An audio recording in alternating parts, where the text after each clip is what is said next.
Welcome all DLAC investors. 2022 was a wild ride, and today we're going to find out what 2023 will bring for us. I'm joined today with Rob, Jason, and Matt, and together they will help guide us into the new year with smart investing and an overall preview of the market for 2023. Happy New Year to all. Danielle, Happy New Year to you. Well, for everybody, may I be the first to say 2022, good riddance. Hello, 2023. 2022 will forever be known as the worst bond returns as it pertains to the bond market index in history.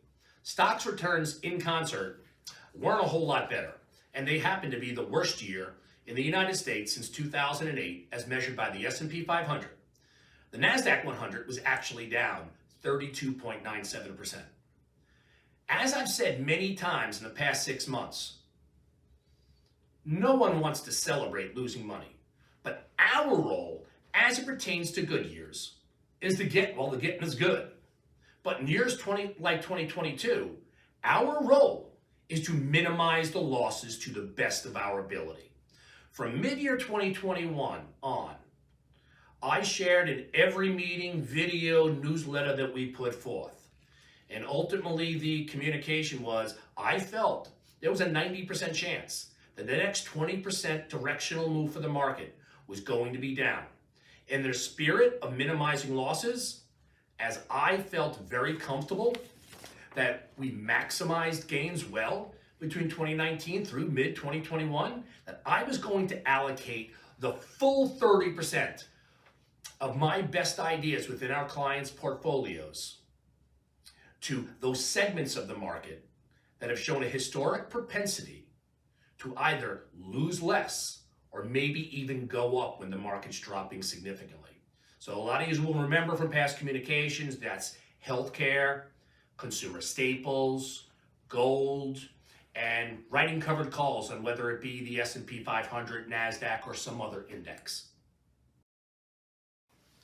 To put in perspective, the corresponding performance, instead of being down 20.87 per the S&P 100, or the 32.97 mentioned earlier, the healthcare index for 2022 was actually up 1.34%. The gold index was down 0.74. The consumer staples down 3.23, and the buy right strategy on the S&P was down 7.66. Each of them way better than down 20 or 30 as noted. The most important strategy though that we employed for our clients in 2022 was on the fixed side of the portfolios. Our target allocation for investing in fixed annuities was 50% of all of our clients' bond portfolios, whatever the yield of your fixed account, 2.5%, 3%, or whatever. Those numbers are awfully nice in comparison to negative 13.01, which is what the Treasury bond index was down in 2022. More than double any previous decline going back to the 1970s. All right. Enough about 2022. What do we see going forward? Well, valuations are not necessarily cheap on a historical basis. The good news is they're much cheaper than they were a year and a half ago. Interest rates aren't necessarily conducive, nor is the U.S. economy for the start of a breakout bull run.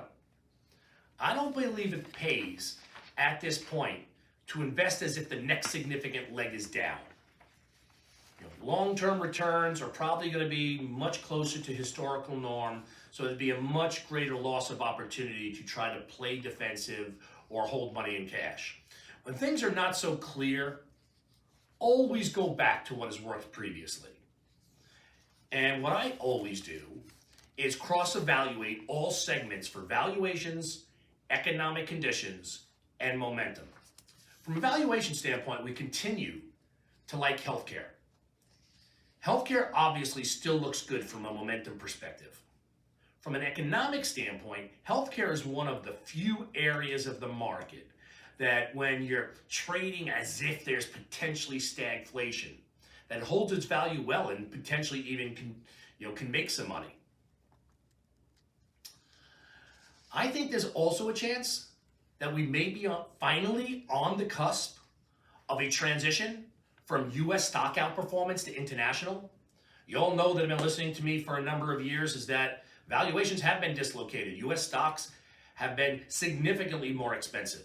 Now, after the last year where the dollar ran up so much, we're looking at a dollar that would be deemed historically expensive and valuations where you have maybe a 40% discount on international stocks at both a PE and a price to sales perspective. The overweight doesn't exist yet because every transition I make needs some momentum to confirm.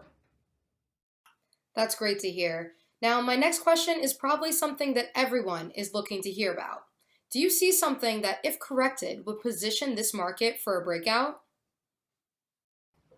Okay, what do we need? What we need is we need an impact not so much on keeping unemployment low, but getting participation rate high. So what do we need? Very simple. The 3 million Americans between the ages of 18 and 55 that were in the labor force in 2019 and today are not. We need them back in the labor force. How? The first step may take place very soon. Under the public health emergency for COVID, there are 5 million more Americans on food stamps than there were in 2019, almost 2% of our population. Also, the average monthly benefit per household jumped from $276 per month in March of 2020 to $416 a month at the most recent. There are 23 million more Americans on Medicaid than there was before the pandemic. Many of them will lose their benefits once the emergency is lifted. A very large majority of the individuals I just noted are able-bodied and will now be required to work, where during the emergency, work was no longer required for benefits for the able-bodied. From a positive standpoint, single mothers will not be impacted by this change. The next thing that has to happen is the number one that has remained historically low because of the aforementioned unemployment. These numbers, in my opinion, need to rise. They need to go to 5, 5.5, 6. These are the type of things that will potentially have the impact to get inflation back under control, which will lead to, in the future, that healthy economy and an environment conducive for strong stocks returns. Everything being said, from this point, as I look long term, I see, as noted earlier, long-term stock returns probably being reasonably towards historical norm. It would be very reasonable for one to look out the next 20 plus years and say, hey, my money invested in stocks should be able to make 7, 8% plus. You're always remaining, over the long term, the 3 components that will dictate your stock return is going to be inflation, dividends, and the growth of corporate earnings. Jason, my next question is for you. Rob just talked about the current employment picture. Can you provide a deeper dive into how this will impact future decisions that are made? One of the factors that will determine the actions of the Federal Reserve, the economy, and the markets in 2023 is inflation. Inflation is made up of many components, but 2 of the primary components that will either drive inflation up or down are commodity inflation, the price of things, or wage inflation, which we will monitor closely in 2023. As you can see by this chart, commodity inflation has cooled since peaking in the summer of 2022. Wage inflation is a different story, however. The November 2022 reading showed that workers that stayed in their same job had growth in salaries of 5.5% year over year. That's up from 3.7% increase that we saw in the January 2022 reading. It also happens to be the highest increase since the data has been tracked in 25 years. Job changers, on the other hand, saw their wages increase 7.7% year over year in the same time frame. It's easy to see why this is happening. There are currently 10.3 million job openings and 6.1 million unemployed Americans. You may think that wage inflation is a good thing for the economy at first glance. However, once you factor in the actual inflation the economy has seen that peaked in June of 2022 with a 9.1% reading, and has slowed down a bit to a 7.1% increase in November of 2022. The inflation adjusted earnings for American workers is actually negative 1.9% year over year. So what does this all mean? In our view, until wage growth is tamed, inflation in the economy will remain sticky, even though we've seen commodity prices level off. These data points are going to be points that we monitor closely throughout 2023 so that we can appropriately adjust portfolios depending on what we anticipate inflationary impacts will be to the economy, to the markets, and to the actions of the Federal Reserve. Thank you, Jason. Now let's turn to Matt. Investment management is an important component of what DLAC provides to clients, but we all know that personalized financial planning is a cornerstone of what we believe in. Everyone is now hearing about the new law out in Congress, Secure Act 2.0. Can you share with our clients how this may impact them in the future? Thanks, Danielle. Appreciate it. I think we can all agree that, especially after last year, professional money management is very key. So I appreciate all the thoughts you shared as well, Rob. I want to take our attention off of money management for a few minutes and turn over to a financial planning topic that I think will be very relevant to you, the client, not only this year, but certainly in the years to come.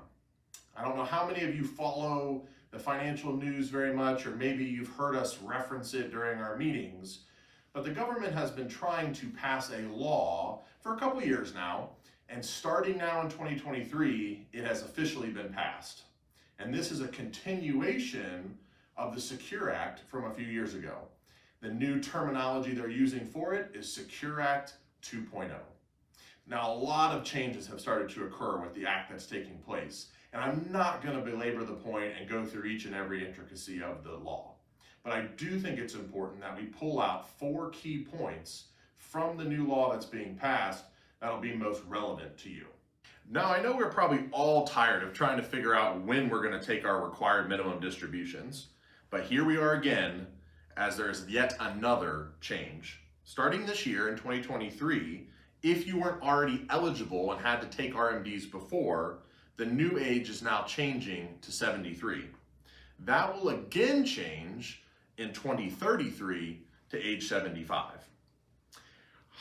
Their second point that we're looking at here is higher retirement plan catch-up limits will now apply for people reaching the ages of 60, 61, 62, and 63. Now, this new provision won't start until 2025. Currently, the amount you can put in for catch-up if you are over the age of 50 in your 401k in 2022 was $6,500. This will now change to be increased if you are over the ages of 60, as I said before. It will now be the greater of $10,000 or 50% more than the regular catch-up amount. The third thing the Secure Act will be changing is really key, I think, for most individuals that have money left over in 529 plans. They are now going to allow individuals up to $35,000 during their lifetime to roll money out of 529s into Roth IRA accounts for their kids. Now, the normal Roth IRA contribution limits will apply, but you're able to make the contributions as long as you've had the 529 account open for 15 years or more. And finally, for those of you that are working part-time jobs, which means in this case, at least 500 hours a year, the Secure Act will require your employer to actually give you access to the 401k plan earlier than it currently does.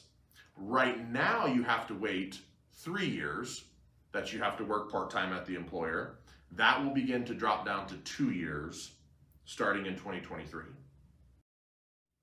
There are many changes that have come with the new law that's being passed, and obviously we didn't cover them all during the video today. But we stand ready here at DLAC to continue to be your financial planning experts to ensure that you're saving the most money possible and reaching the best potential that you can. A huge thank you to Rob, Jason, and Matt for sharing this information with us. You've given us all a lot to digest.